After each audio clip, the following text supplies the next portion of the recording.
परम ज्योति कोटि चंद्रादित्य किरणे सुज्ञान सूर्य मुकुटमणि रंजित शरणाम शरण गुरु प्रथम विनीश। देवादेवी गद्यार से आदिनाथ भगवान की, देवादेवी माधवी भगवान की, डॉक्टर भगवती भगवान की, कतरवते भगवान कि कहाँ कहाँ बस गई वर्ण तेरी मात, सुंदर सलोने रूप रस अनुगंध में, दोहा कहो चौपाई काव्य कविता कहो, गीत गान शायरी गाथा छंद में। नानी की कहानी बैठी नाना के भजन बैठी, दादी की पहेली बैठी कवियों के कंठ में। नाटक के नवरस छोड़े नहीं तूने कभी, आन के विराजो मेरे अमित के मन। निर्माणी माता कुंदमनाचार्य भगवान की, 20वीं सदी के प्रथमाचार्य चक्रवर्ती आचार्य महाराज की, पट्टाधीश आचार्य श्रमण गुरुवर श्री धर्मसागर जी महाराज की, कमलाओं प्रभुलाल की,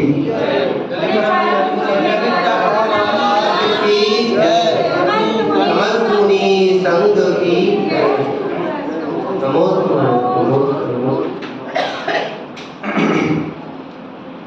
धर्मानुरागी भव्य आत्माओं, पिछले दिनों से हम लोग अपना पता लगा रहे, अपना पता ढूंढ रहे। जैसे किसी व्यक्ति को आंख बांध करके और किसी अज्ञात स्थान पर ले आए और वहां पर उसकी आंखें खोल दी जाए, तो सबसे पहले उसके मन में क्या विचार है? मैं कहाँ?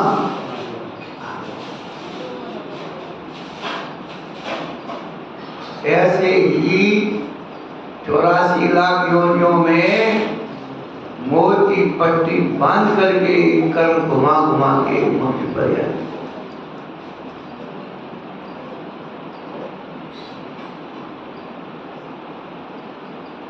और यहाँ आकर के अपने आप से नहीं पूछा कि मैं कहाँ आ गया,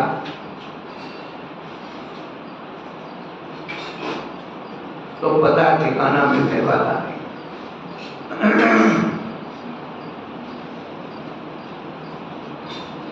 सदगुरु के उपदेश से हमें अपना पता मिलता है,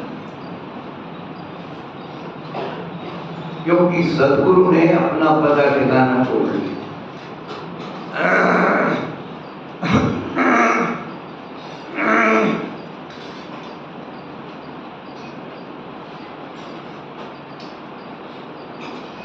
हम मनुष्य पर्याय को प्राप्त हो गए, और मनुष्य पर्याय को प्राप्त करके क्या किया?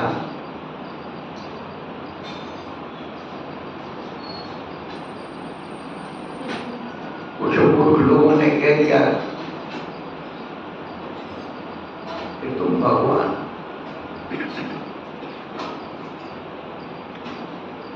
उन्होंने कहा हमने मान लिया,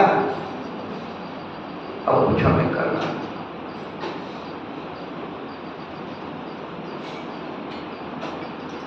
भगवान कब बनेंगे? भगवान बनने की पहले इंसान बनना।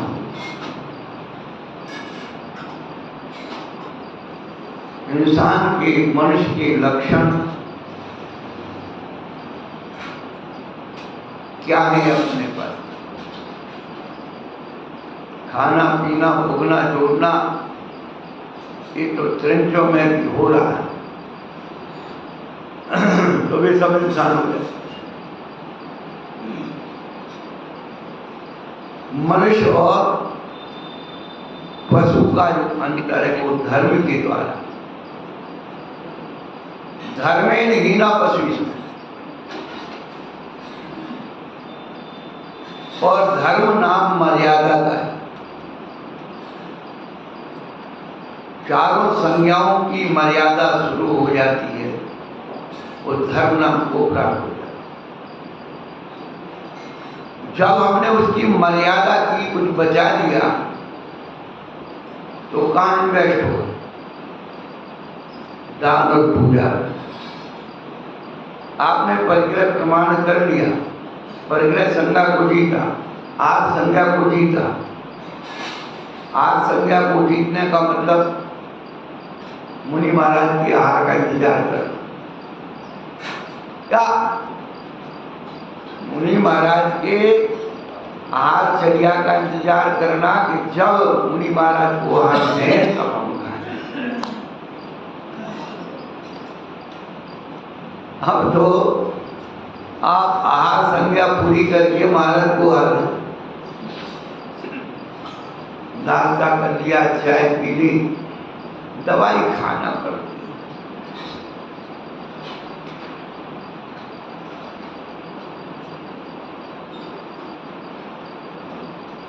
बड़े बड़े विधान होते हैं, पंडित जी बड़े बड़े पंडित जी कहाँ बैठे हैं? पंडित जी बड़े बड़े लोग विधान में बैठते, अरे बैठ जाओ, अरे पंडित जी हमको देखो दवाई खाना पड़ती, ज़्यादा देर भूखा नहीं रहा जाता। तो क्या होता? अभिषेक टाइम लगता ही है, बड़े आदमी को तो पहले करा ही नहीं जाता, वो बेचारा अभिषेक करके और चाबी से खिसक दे, और घर जा करके या जो भी उसकी अपनी व्यवस्था साथ में लाया है, दवाई के नाम से दबा दबा के खा देता। और फिर 1 बजे 2 बजे 3 बजे तक वाह पूजा हो रही, साहब पूजा। सीढ़ी तो पहले सुखता है, चला गरीब आदमी बैठा रहता है, मजदूर आदमी बैठा रहता है, जो अपना कि भैया भगवान की भक्ति करो, फिर उसके बाद खाएं। ये सब जिंदगी के हमारे क्या प्रैक्टिकली उदाहरण है, प्रत्यक्ष उदाहरण है। हम उधार का काम करते नहीं, हम तो नगद का काम करते। उधारी तो बंद कर दी।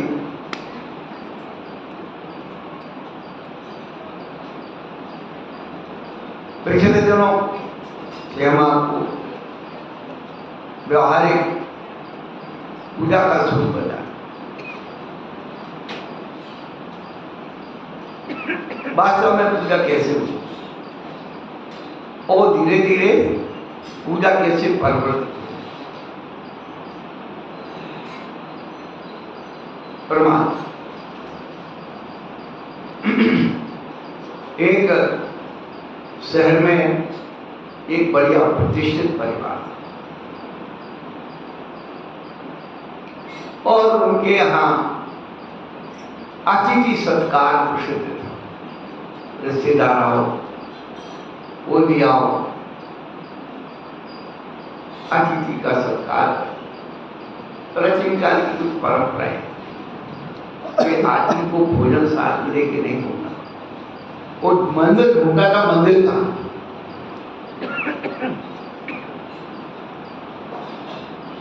और मंदिर पहुंच गया, दर्शन किए, भक्ति की, और वहां जो श्रावक आए उन्होंने देखा आज कोई दूसरा अज्ञात व्यक्ति आया, चाहे वो व्यापारी हो, कोई भी हो, कैसे भी निमित्त से उस शहर में पहुंचा हो।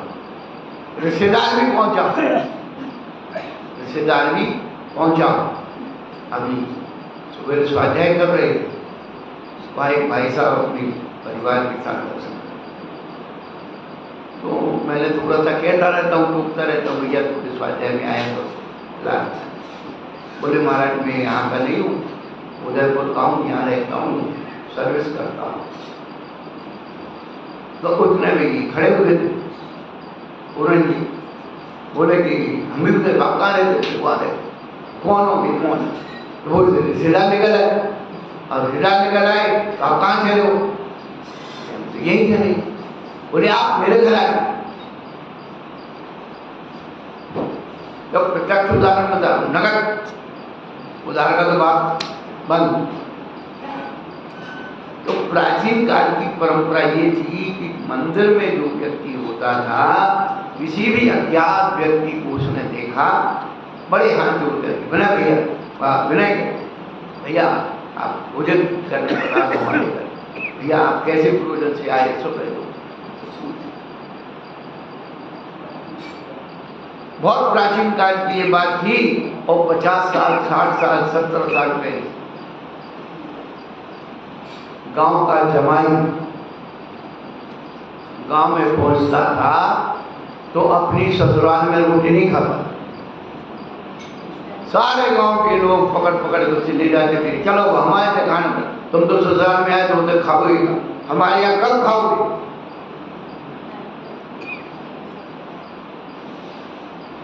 अब तो घर के जमाई को भी घर खिलाने नहीं करता है, होटल में ले जाते हैं, होटल में। आज तो कौन सा आए तो होटल में जाएंगे। हाँ, कौन घर में बनाए बर्तन मांज जाए।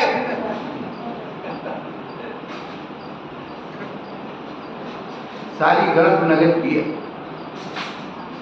तो शेर जी के घर जो है अतिथि सत्कार होता था, सारे गांव में कस्बे में बड़ी प्रसिद्धि थी, रिश्तेदारों में भाई उनके घर के जैसा अतिथि सत्कार हो जाएगा।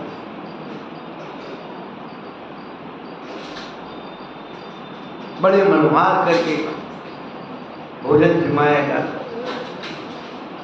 एक दिन पूरा परिवार बैठा और एक डिस्कस चल रहा था, मीटिंग चल रही थी कि भाई देखो अपने यहाँ ऐसी अतिथि सत्कार की प्रसिद्धि है, तो कोई कमी तो नहीं है और इसमें क्या प्रोग्रेस किया जा सकता है। एक 14-15 साल का समझदार बच्चा था, उसने कहा कि एक कमी है अतिथि सत्कार में, एक कमी है कि जब अतिथि भोजन कर चुकता है उसे दांत साफ करने के लिए सलाई मांगना पड़ता है।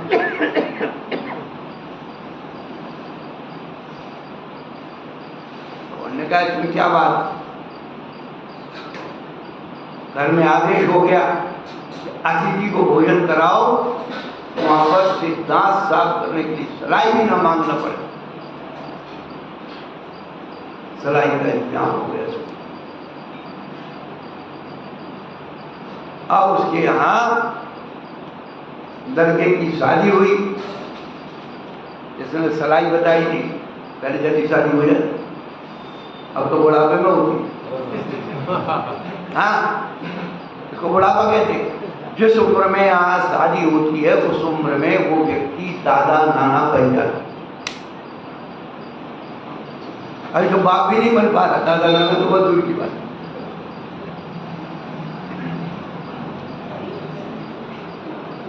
बड़ा कठिन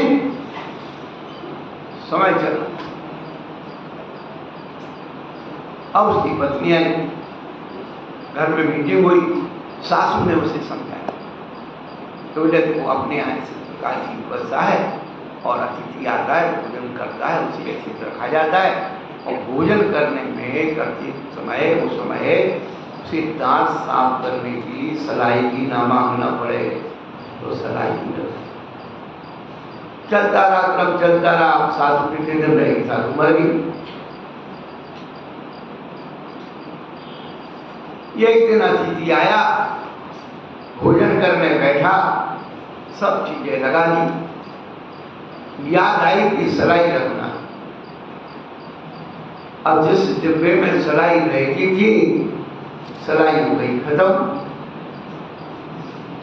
अब कौन बना है, तो जिस लकड़ी से वो सलाई बनती थी उसे सरकंडा कहते, तो उसने इतना सरकंडे का टुकड़ा वहां भोजन के पास रख दिया, इसको जितनी जरूरत होगी तोड़ लेगा अपने हाथ।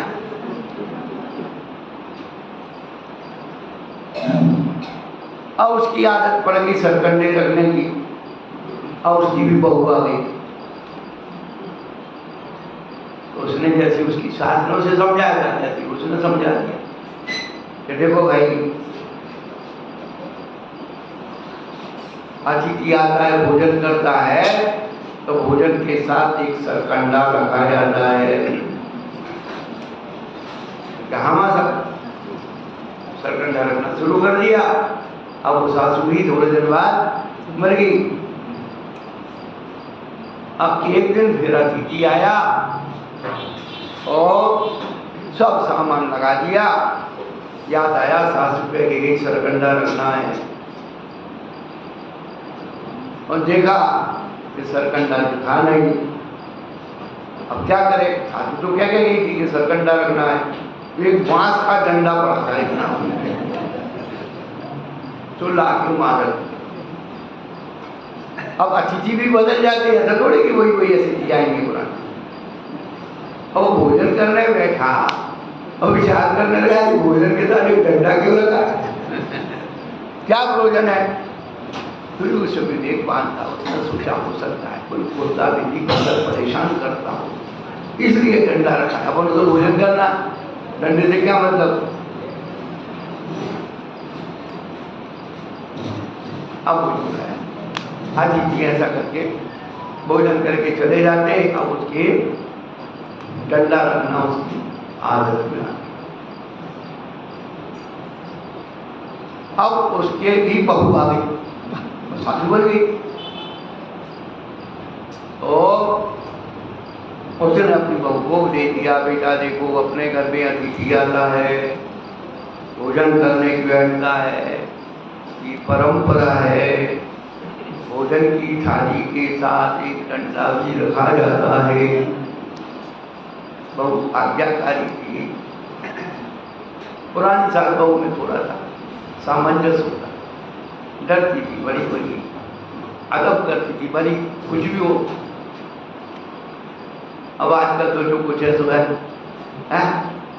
क्या, कोई सासू अपनी बहू को काम बताए तो बहू क्या कहती, अरे सासू को जब तक आप हो तब तक आप करो, उसके बाद तो हम ही को कहना। एक सासू को अपनी बहू को फिर ध्यान दी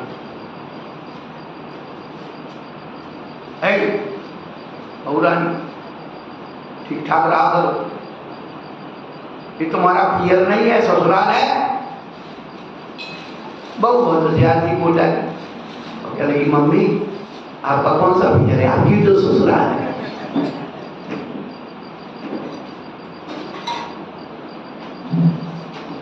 और उसने बहू को बता दिया सासू ने कि बेटा भोजन के समय डंडा, वो सासू भी पूरी हो गई। अतिथि आते रहे जाते रहे, वो डंडा रखती रही। एक दिन अतिथि आ गया, रविवार का दिन था। आजकल रविवार को ही अतिथि ज्यादा आते, रविवार को सब काम होना चाहिए, मरना भी चाहिए, पैदा भी होना चाहिए, शादी भी होना चाहिए, सगाई होना चाहिए, फलाना होना चाहिए, सब काम रविवार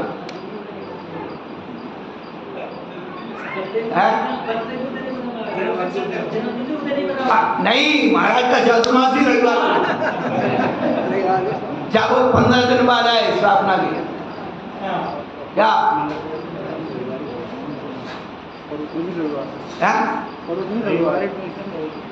मेन कलश वगैरह सब काम करने रविवार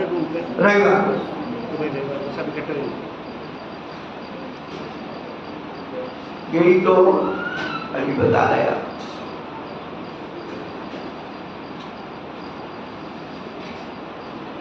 प्राचीन काल की परंपरा रही, अष्टमी, चतुर्दशी, अमावस, ये 4 पर्व के दिन रहे, और इन दोनों में आज भी किसान आदमी काम नहीं करता, खास करके अमावस पूर्णिमा को। ये 4 पर्व जो है छुट्टी के होते थे। फिर मुस्लिम शासन आया तो शुक्रवार की छुट्टी होना शुरू हो गई, और अंग्रेजी शासन आया तो रविवार की छुट्टी। आपको पता ही नहीं है, भारतीय संस्कृति के पर्व अष्टमी और चतुर्दशी है।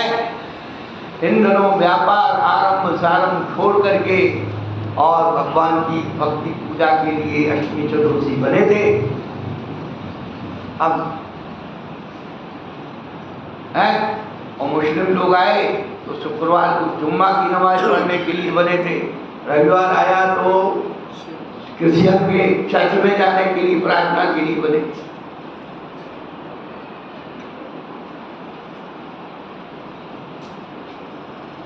कहाँ है जब हमने अपने पर्वों को छोड़ दिया? कैसे जीवन में पवित्रता है? पर्वों के दिन में आरंभ सारंभ सब छोड़ करके ईश आराधना करना चाहिए। हम पर्व के दिन में, छुट्टी के दिन में चले जाते पिकनिक मनाने। सरकार से कहते हैं कि महावीर जयंती की छुट्टी करो, बाजी वाले और वो 5 पंच और व्यवस्था समिति रहती है, बाकी के सब दे भैया पिकनिक मना। क्या बचा आपके पास? केवल एक महाराज बचे बिना माँ बाप के। तो महाराज के ऊपर कानून लगा, गए महाराज अरे अपने घर में चला तेरे कानून।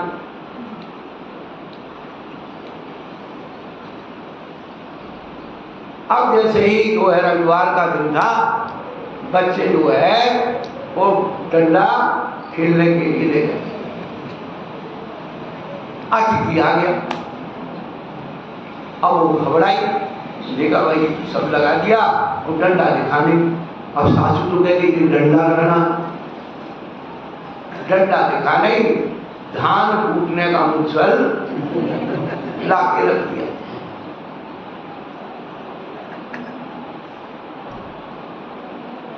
क्यों हंस रही बहन जी? यही सब ये तुम्हारी पूजा में हो गया। एक एक द्रव्य खत्म होता चला गया। अब अच्छे सूखे चावल, तो उसी में जल है, उसी में चंदन, उसी में अक्षत, उसी में नैवेद्य भगवान। अब इससे ज्यादा हमें कुछ नहीं कहना। आज पूजा की बात हो रही हो गई। आप जैसे करते हो वैसे करते आना, कोई लड़ाई झगड़े वाली बात नहीं। आप जिसमें श्रद्धा हो वो करते आना, परंतु भगवान की पूजा तो पूजा की तरीके से होगी। भविष्य ये आने वाला लिख करके रख लो, जिस पूजा में फल फूल के नाम होंगे, पूजा ही बाहर निकल जाए। और निकल गई। एक दिन अभी कोई झगड़ा आया था, एक मंदिर में मंगलाष्टक का एक पद पढ़ दिया उसने, तो झगड़ा किया कि ये नहीं पढ़ा जाए। तब मंदिर में पूजा पंचों के हिसाब से होगी, पंचों के हिसाब से पूजा पढ़ी जाएगी, करी जाएगी, भगवान के हिसाब से कुछ नहीं होना। पंथों में पूजा गई, पंथों में पूजा गई और दान गया स्वाध्याय, और पंचों को शासन भयो और धर्म कहां से आया? जो परमेश जी का धर्म था वह पंचों का धर्म। अब लोग हमसे पूछते, महाराज नहीं करें वो भैया जो तुम्हें बन गया हो, हमसे पूछो तो जो शास्त्र की बात है वो बताएंगे, तो नहीं तो भैया जो तुम्हें अच्छा लग रहा है वो करो ना, हमसे क्यों पूछो? हमारी मोहल्ला को आना चाहिए। बिल्कुल सच्ची घटना, जीवन उदाहरण दे दो। हम उत्तर प्रदेश में हुआ, दिल्ली में एक बचपना था 91 में, तो जन्माभिषेक का जुलूस होता है, जन्माभिषेक हो रहा। तो जन्माभिषेक के दिन वो कुछ महिलाएं थी वहाँ अभिषेक कर रही। एक महिला है, महाराज ये महिलाएं अभिषेक कर सकती हैं? हमने कहा क्यों पूछ रहे? नहीं महाराज ऐसे ही पूछ रहे। हमने एक प्रश्न किया उससे, ये बताओ, हम ये कहते हैं कि हाँ शास्त्र में लिखा है महिलाएं अभिषेक कर सकती हैं। हमने कहा कि ये बताओ कि हम कहते हैं कि शास्त्र में कर सकती तो तुम करोगी? बोले हम तो नहीं करें। तो क्या वो पूछ रहे? फिर हमने कहा कि यदि हम ये कहते हैं कि नहीं करना चाहिए, तो तुम क्या करोगी? क्या करोगी? जाकर उनकी साड़ी पकड़ के खींचो, महाराज ने कहा है कि अभिषेक नहीं करना, क्या ना कहते हैं तो तू मना करने जाएगी, और हाँ कहते तो तू करने वाली नहीं, तो कागज दिमाग लगा दी, करना नहीं तो शांति से रहे। तो आदमी वो काम में दखल करता है जो उसे नहीं करना, न खुद करना है न दूसरों को करना है, और जिस बारे में वो कुछ नहीं जानता उस बारे में इतना बड़ा आगम ज्ञाता बनता है कुतर्कों से। हम तो सब तरह से घूम घाम के शंकर जी बन गए, हम तो कोई प्रभाव नहीं पड़ता।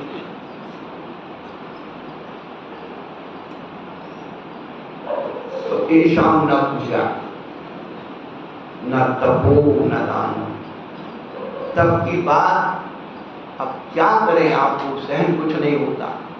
अरे धर्म स्थान पर तो कम से कम गर्मी सर्दी सहन करना चाहिए। वहाँ ही हमने अब तो धीरे धीरे एसी सब होने वाले मंदिर की। और आपको एक और बात बता दें, 50 साल पहले मंदिरों में इस बात का झगड़ा होता था कि जो बैठ के पूजा करे वो भीष्मपंथी और जो खड़े होके करे तो तेरा। हमने अपनी आंखों से सब देखा है और सुना है, वो सब झगड़े खत्म हो गए। अब कुछ बैठ के करो, खड़े होकर को लेट के करो, अब उसकी कोई चर्चा नहीं करता, क्यों? शरीर दुखता है, तो ना वो खड़े में ना बैठे में हमारे वो।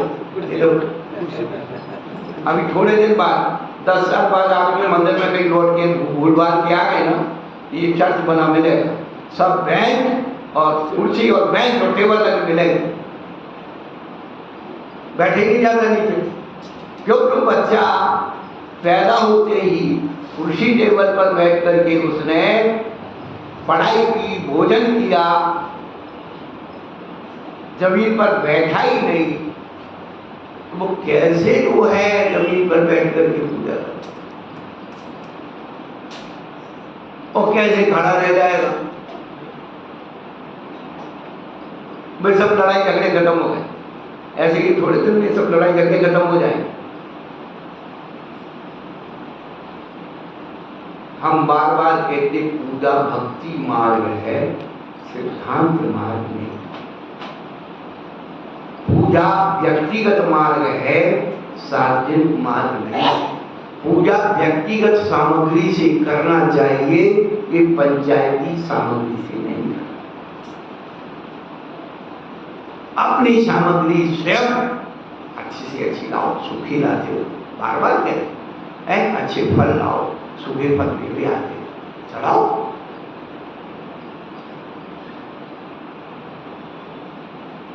अखरोट, खाद, बादाम, इलायची, सब आप पढ़ते तो हो, केला, केला माने इलायची, कहीं नहीं मिलती इलायची, महंगी है।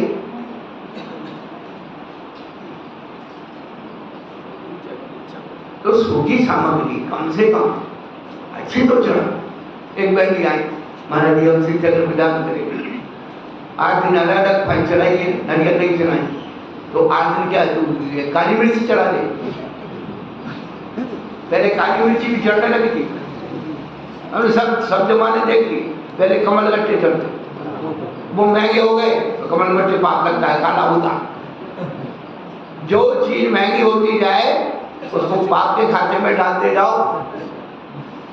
नुकसान के खाते में केसर महंगी हो गई साहब, अरे अशुद्ध आती है साहब, असली मिलती नहीं है साहब।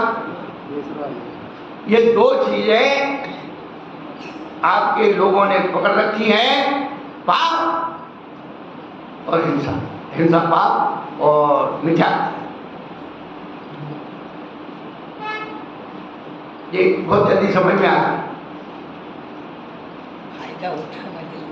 हाँ, तो जो दान, जो पूजा में आपकी सामग्री, अभी बता रहे, जो विषय भोग में आपकी समय और श्रम और संपदा लगती थी, विषय भोग धार्मिक क्रियाओं में समय, श्रम, संपदा लगती थी, वो सारा रविवार में खत्म करके भोगों में चली गई। समय भी चला गया, श्रम भी चला गया, संपदा भी चली गई। और वहां जा रहे क्यों? थोड़ा शांति मिल जाए।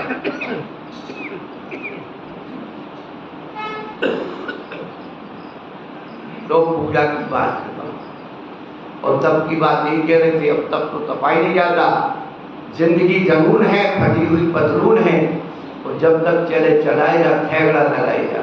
ऐसी कोई माता बहन और भाई बंधु नहीं है जिसके ऑपरेशन नहीं हुआ हो, छूटा हो। क्यों भाई प्रकाश जी, है बोलो, तुम्हारा नहीं, तुम्हारी घरवाली का। ऐसा कोई व्यक्ति नहीं बचा जिसके ऑपरेशन नहीं हो रहा हो, बोलो। ये क्यों? अब शरीर में ताकत नहीं है तप करने की।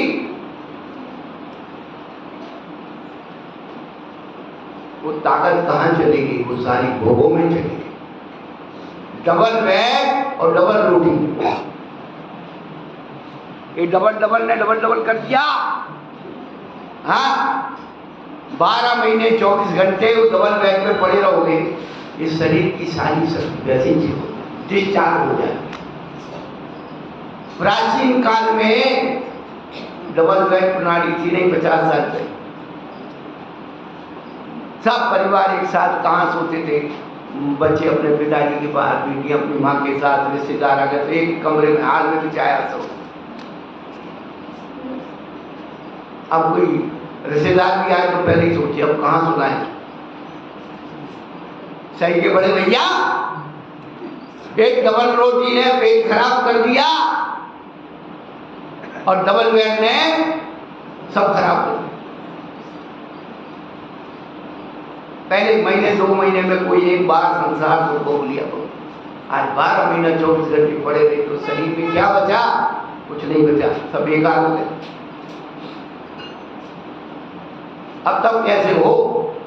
इच्छा निरोधा तपा, इच्छाएं रुकी नहीं रही कि जो मन में आ खा रहे, जो मन में आ भोग रहे, जो मन में आए जोड़ रहे।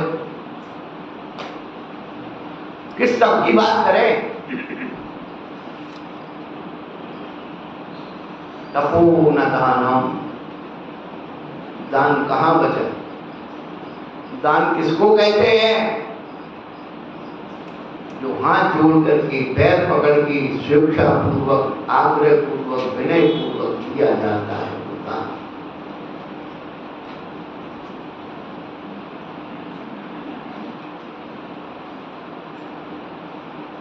दान वह है कि दाएं हाथ का दिया बाएं हाथ को पता न लगे। अब तो लोग दान कैसे देते हैं? छिपा के नहीं, छपा छपा के दान देते हैं। महाराज को भी दान देंगे तो छपेगा, पहले नाम आएगा। अभी महाराज का हाल हुआ तो बात ब्याज फलाने सेठ जी के घर महाराज का हाल हुआ। स्वर्ग में जैसे घोषणा होती है,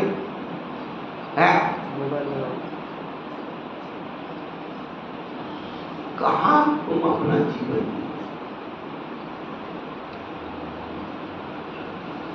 दान का स्वरूप खत्म हो रहा है।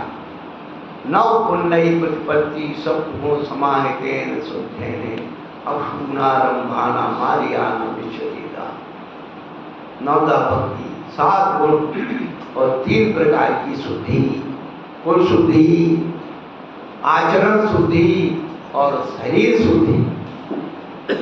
वो शुद्धि नहीं बची। अब तो जाते हैं मन शुद्धि, वचन शुद्धि, काय की शुद्धि।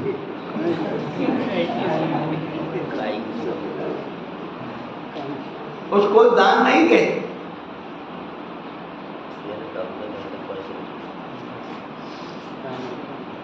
न ज्ञानम। अब ज्ञान की बात क्या करें? सब आत्मज्ञानी हो गए, सब अध्यात्म हो गए, सबको अपनी आत्मा का पता लग गया कि मैं भगवान आत्मा हूं। छोटा बच्चा भी पूछो, उसको बचपन से घोंट के पढ़ा दिया गया तू क्या है, भगवान आदि।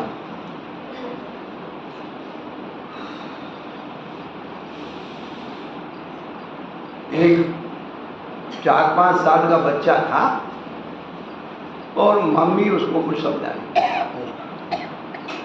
तो माँ को जब कोई काम करवाना होता है बच्चों से तो माँ तो थोड़ा सा प्रोत्साहन करती है, मेरा बेटा बहुत अच्छा है, मेरा बेटा ऐसा है, राजा बेटा राजा बेटा।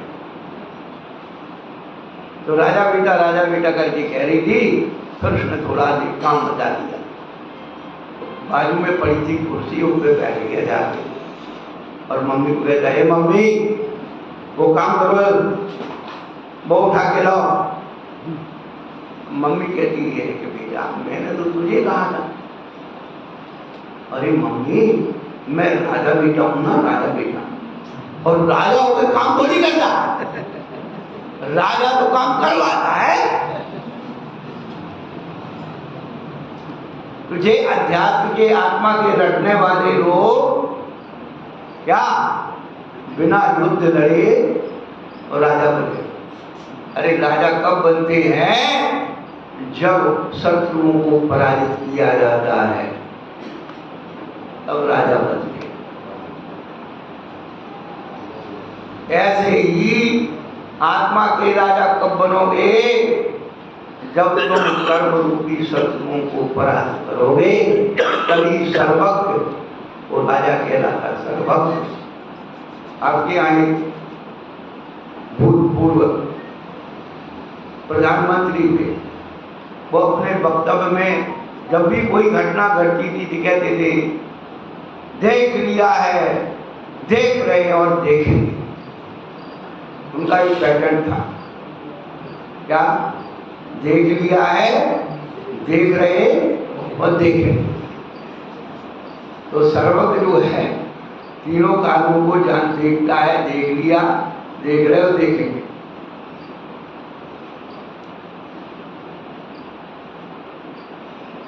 तो ज्ञान के नाम पर अपने पास क्या है जो हम पढ़ते हैं उसको ही समझ लें। अभी प्रातः काल हम स्वाध्याय कर रहे थे तो उसमें आया मुनि धवल, धवल मुनि का विशेषण आया धवल, और उसमें उसके नीचे धवल का अर्थ जो लिखा था वो बात बताइए। आप अर्थ चलाते हो, धवल मंगल गान रवा, बचपन से ही सीखा था जैसा धवल मंगल गान रवा। इसका अर्थ बताओ।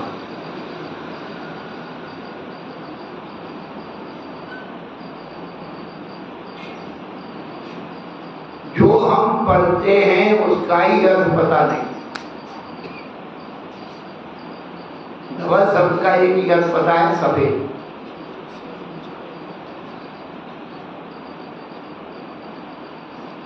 धवल शब्द का अर्थ है निर्दोष या उत्तम। उसमें आया उत्तम, धवल शब्द का उत्तम आया। उत्तम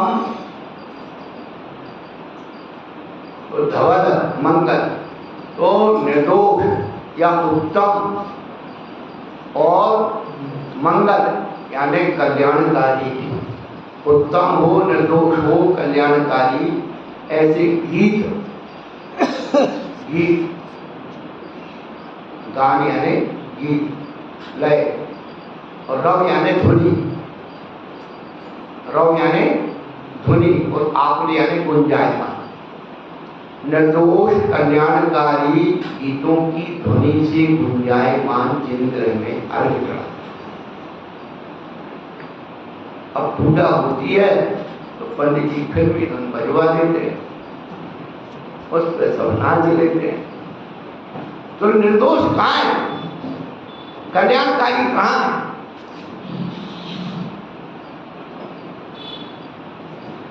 बड़ा मुश्किल चल रहा है।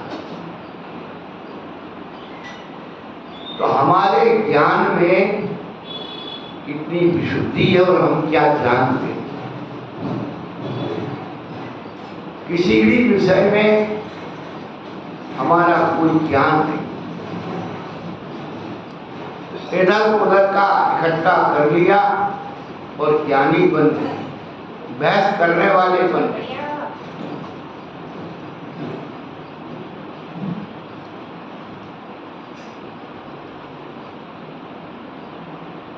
अन्नों में खाना राजा बन।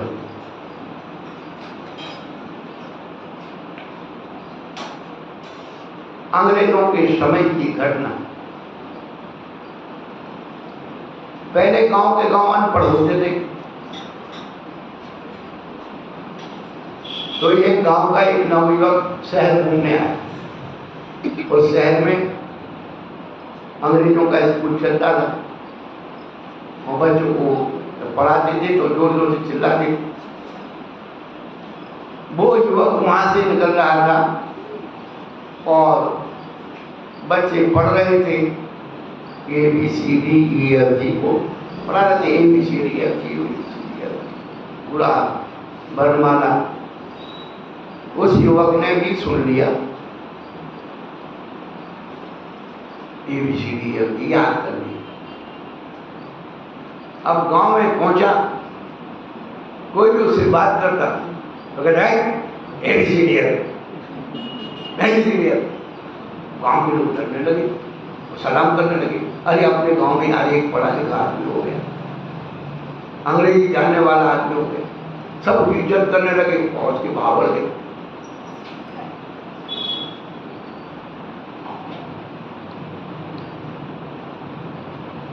गर्मी के दिन थे, कुछ अंग्रेज लोग सैर करने के लिए निकल रहे थे तो उसी गांव से जा रहे, अकस्मात उनकी गाड़ी का जो इंजन था वो गर्म हो गया।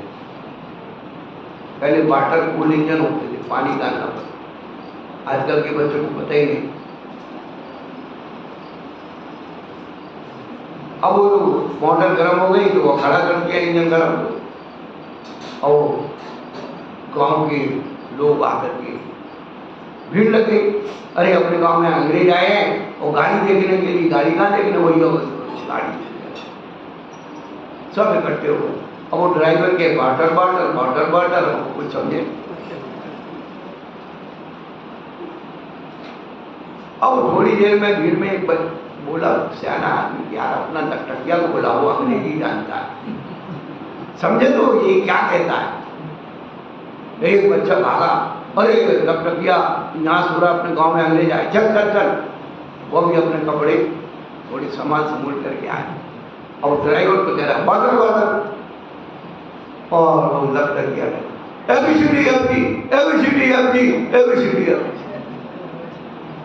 अब ड्राइवर मारा। अब थोड़ी देर गाड़ी खड़ी रही तो इंजन ठंडा हो गया। उसने ऐसे 2-4-10 बार बोला, ड्राइवर को गुस्सा आया, उसने एक चाटा यहाँ लगाया, एक चाटा यहाँ लगाया, टकटकिया को 2 चाटे लगा। अब ऐसे और अपनी गाड़ी स्टार्ट करके और अंग्रेज लोग आगे चले। अब सारे गांव के लोगों ने उसे टकटकिया हो गए कि भैया एक बात बता, तू इतनी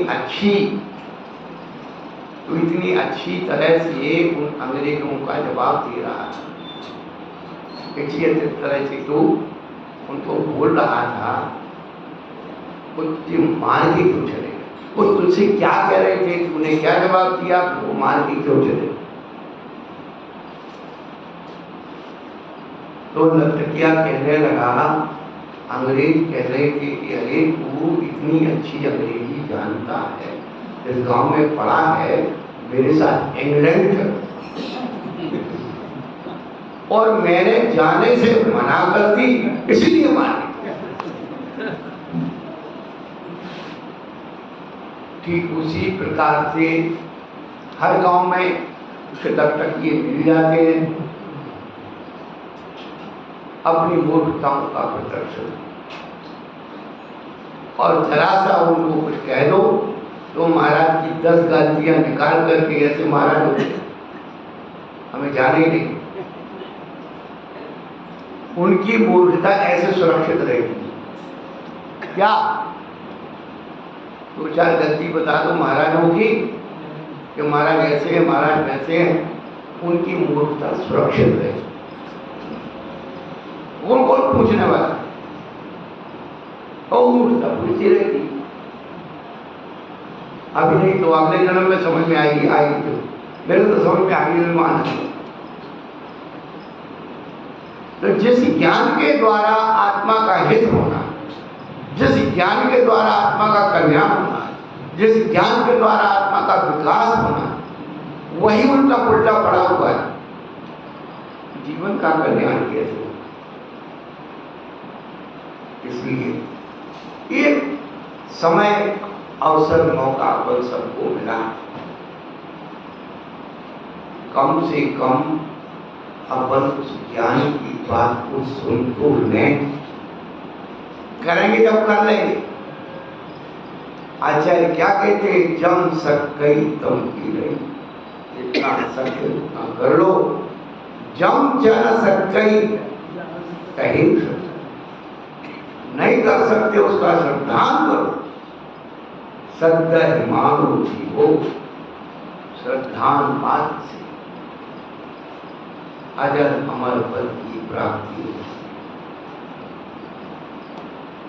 आज के समय में व्यवस्थित ज्ञान किसी के पास नहीं।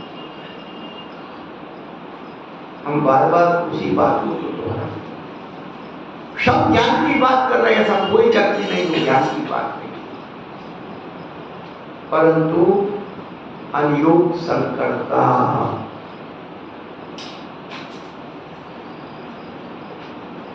करणान योग में चरणान योग डाला जा रहा है,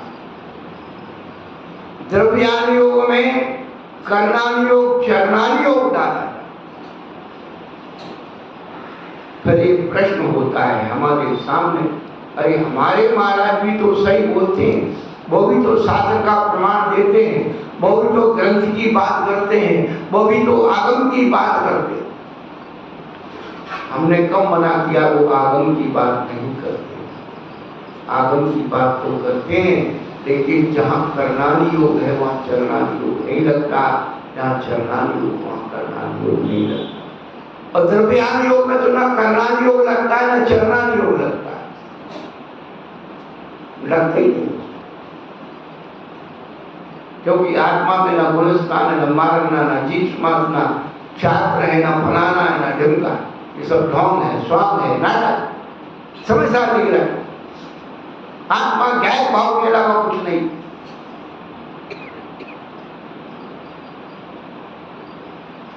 अनियोग की विवक्षाएं, अनियोग का ज्ञान खत्म हो गया। वर्तमान योग को तो राजा रानी की कहानी है, इससे कुछ नहीं होने वाला। और चरणान योग को तो एक लिख दिया, जिन शास्त्रों में महाव्रतों को पालन करने का, दान पूजा से संसार नष्ट होता है, ये सब कुशास्त्र हैं।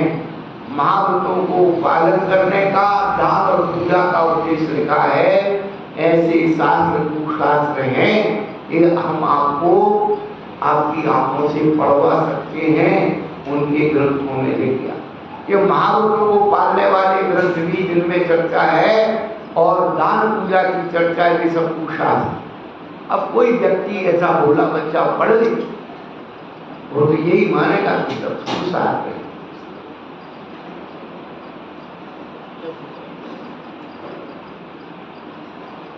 चार अनियोग का स्वरूप खत्म हो गया।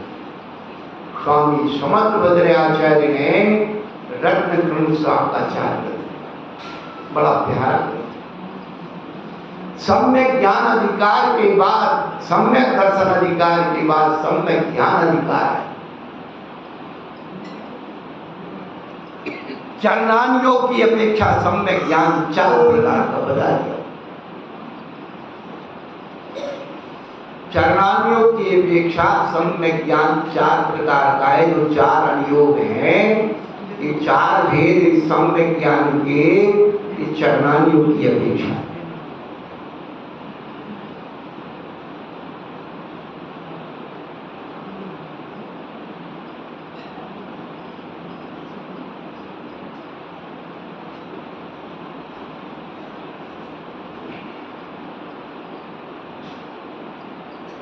अन्योन्यमतिरिक्तम याथा तथ्यम विनाश विपरीता निस्संदेहम वेद यदा ज्ञानमागमिना। इस सम्यक ज्ञान की परिभाषा रत्नकर्ण साहब का आचार्य में श्रीमद् भद्राचार्य ने सम्यक ज्ञान अधिकार के प्रारंभ में अन्योन्य न्यूनता रहे, अनतिरिक्तम अधिकता रहे, याथातथ्यम जैसा है वैसा विपरीतता रहे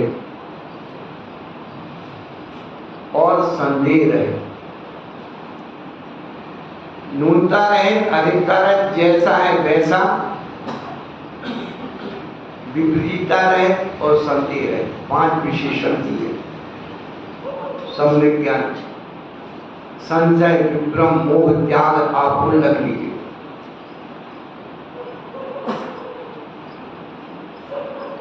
हम इतने लोगों से पूछते हैं ऐसा कोई एक विषय बता दो, कोई भी जो आपके लिए बिल्कुल निशंकित है, उसमें कोई शंका नहीं हो, चाहे प्रथमानी युग का हो, करणानी युग का हो, चरणानी युग का हो, तृतीयानी युग का हो, ऐसा एक भी कोई वाक्य बता दो जो निर्विवाद हो, जिसमें कोई विवाद नहीं हो। बता सकते हो आप? जिसमें कोई शंका नहीं हो, बता सकते हो आप? बता दो।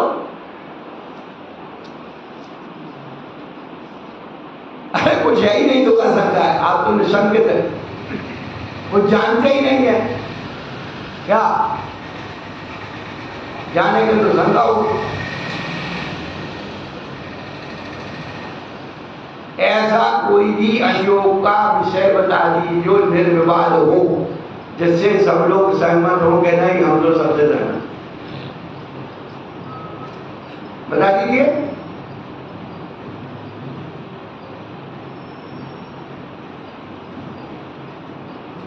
यही कारण हम लोगों की भटकने का,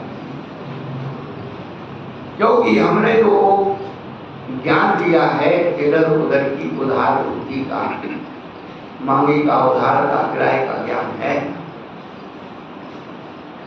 आपके स्वयं के विवेक के द्वारा, आगम के द्वारा निर्मित ज्ञान नहीं। पहली बात। दूसरा, जब आगम की बात कही जाती है और जो बात आपकी मान्यता और धारणा के विपरीत है, उस आगम को आप बाधित कर देते हो। ये हमें मान्य नहीं, ये आचार्य मान्य नहीं, ये ग्रंथ मान्य नहीं। हम तो बचपन से अब यही सुन रहे हैं और 10-5 साल से तो ये नई परंपरा चली है कि 6वीं शताब्दी के बाद के ग्रंथों में तो क्या मिक्सर कर दिया, बता दीजिए।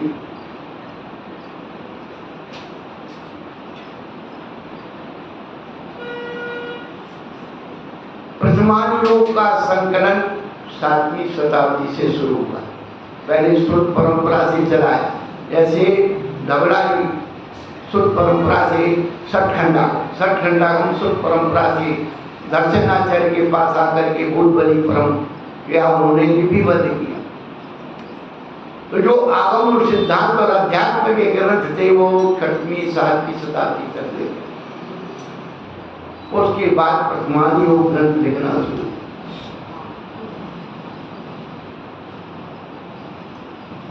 फिर उन पर टीकाएं लिखना शुरू, उनको पुराण ग्रंथों में परिवर्तित किया, छोटे छोटे लेख बनाए, चरित्र ग्रंथ बनाए। अब तुम उनमें एक भी लगाओ, तुम्हारे पास क्या रहेगा? कुछ नहीं रहेगा। कुछ विद्वानों ने कह दिया कि ये जो लिखा है ये वैष्णव से आ गया, ये कोई कहता सितंबरों से आ गया, लिख दिया। आप लोग बोले जी, जब उनको अजय लोग पढ़ेंगे तो क्या कहेंगे कि जैनियों के पास कुछ नहीं था, हमारे ग्रंथों से ले गए जैनी। पहली बात। दूसरी बात, आपने अपने गुरुओं को चोर बना दिया। कोई चीज आपके घर में नहीं थी, दूसरे के घर में थी और वो चीज तुम्हारे घर में पकड़ी जाए तो चोर कहलाओगे नहीं। तो आपने अपने गुरुओं को चोर बना दिया। तीसरी बात, अन्य दृष्टि प्रशंसा, अन्य दृष्टि संस्तव, सम्यक दर्शन का अधिचार है। तो आप अपने गुरुओं को सम्यक दृष्टि कहते थे, तो क्या गुरु आपको अन्य धर्म की प्रशंसा और संस्तव करके चले गए? खूब ठंडे दिमाग से सुनो। अरे भाई, उनकी जैसी तप त्याग तपस्या, उन्होंने जो ग्रंथ लिखे, अभी अपने एक दिन बोला, आज के देखते पंडित विद्वान जो सब लिख रहे, सटवट भोजन करके पुराने विद्वान केवल हिंदी अनुवाद आदि करके गए हैं। स्वतंत्र केवल एक ग्रंथ मिलता है, मोक्ष मार्ग का, वो भी आज आधा अधूरा है, पूरा नहीं करके गए।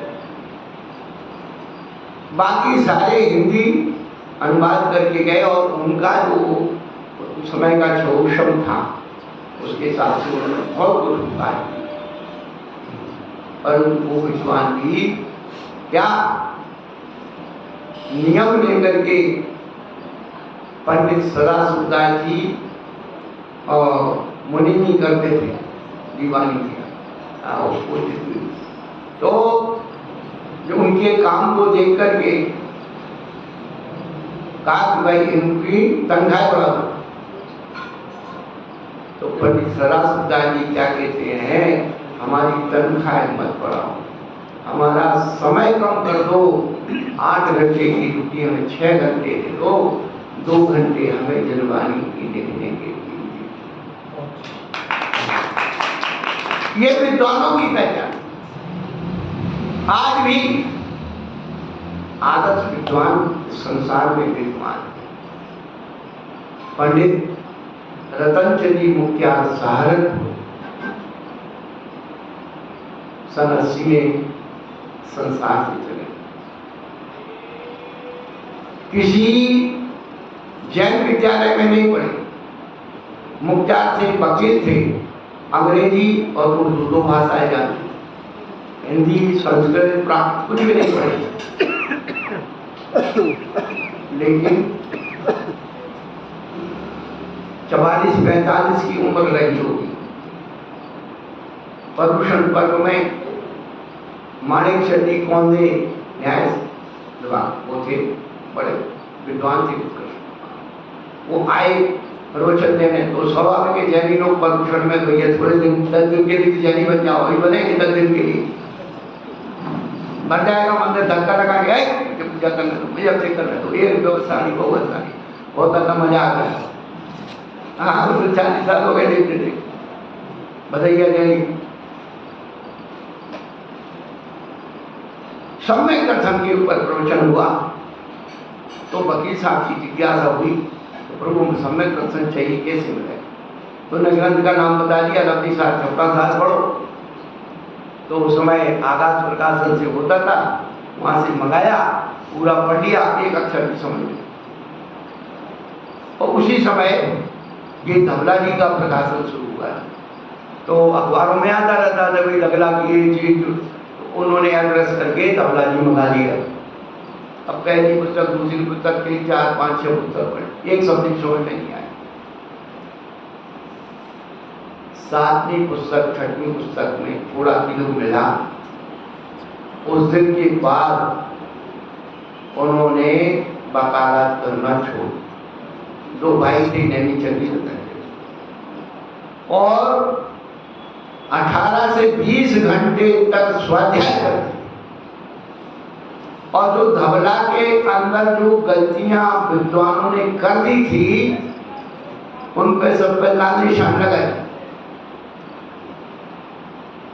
और अखबार में जो जैन अखबार निकलते उनमें निकाला, वे सारे विद्वान दिमाग में कह रहे मेरे से ज्यादा विद्वान कौन पैदा हो गया, हम तो बनारस में पढ़े और उधर पढ़े और उधर पढ़े और ऐसा पढ़ा और इससे उनसे ज्यादा जानकार कौन।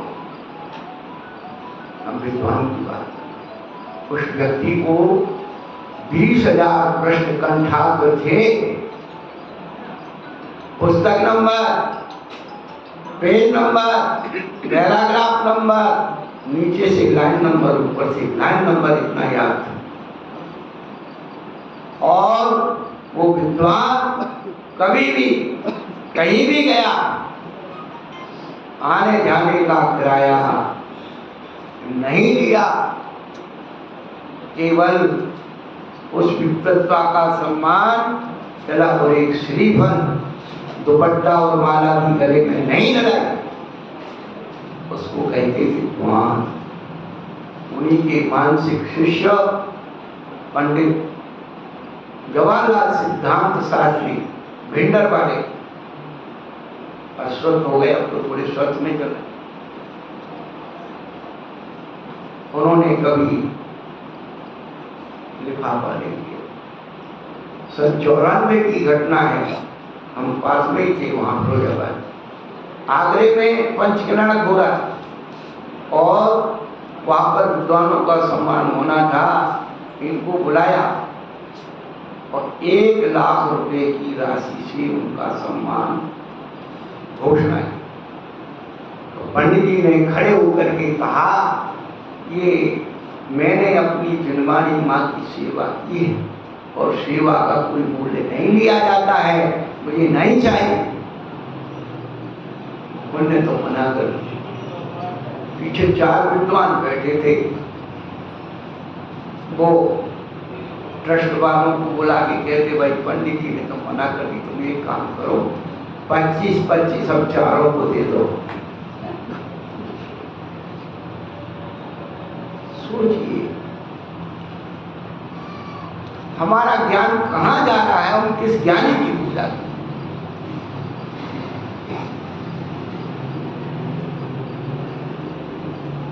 हम मानते कि 50 साल पहले जो विद्वान थे, बहुत संघर्ष उन्होंने किया, गरीबी देखी, इतनी संपन्ना नहीं थी, हमें पता, लेकिन उन्हें जो सम्मान में दे दिया जाता था उसमें खुश होते।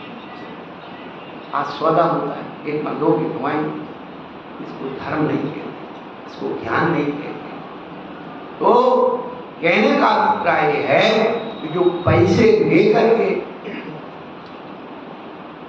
ज्ञान दिया जाता है वो ज्ञान नहीं होता है, वो तो दुकान होती है, व्यापार। विशुद्धि पूर्वक, आग्रह पूर्वक जो दिया जाता है वो ज्ञान होता है। पहली बात। दूसरी बात, एक विशिष्ट बात आपको बता देना, ज्ञान दान देने का अधिकार गृहस्थों को नहीं। आपके 4 दान में आहार दान, औषधि दान, उपकरण दान और वसति का दान है। ज्ञान दान नहीं और अभय दान नहीं।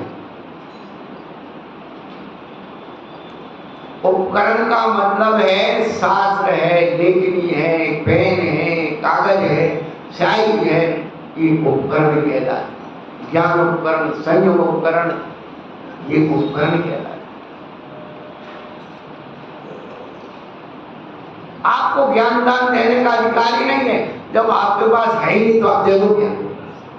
और देने की कोशिश कर रहे हैं तो वो कचरा जो इकट्ठा कर रहा है वो आप इकट्ठा करो। तो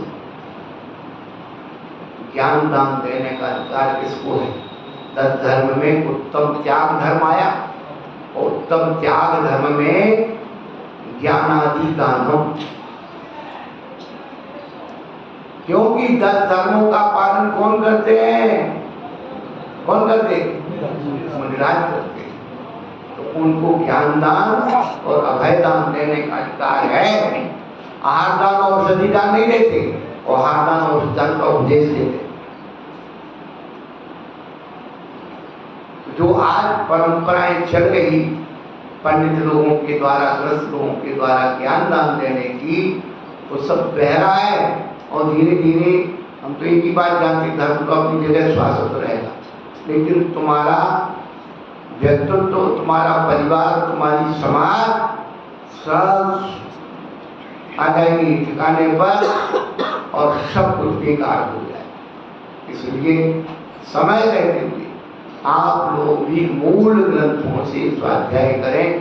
प्राय करके मूल ग्रंथों के अनुवाद हो गए हैं, विशेषार्थों में कहीं गड़बड़ है, आप मूल से मिलाइए, आपको समझ में आ जाएगा। यही हमारा कहना है। यदि अपन को आगे बढ़ना है तो ज्ञान धन ही ऐसा धन है, इस भविष्य में ले जाया जा सकता है। जो महावीर भगवान की जय।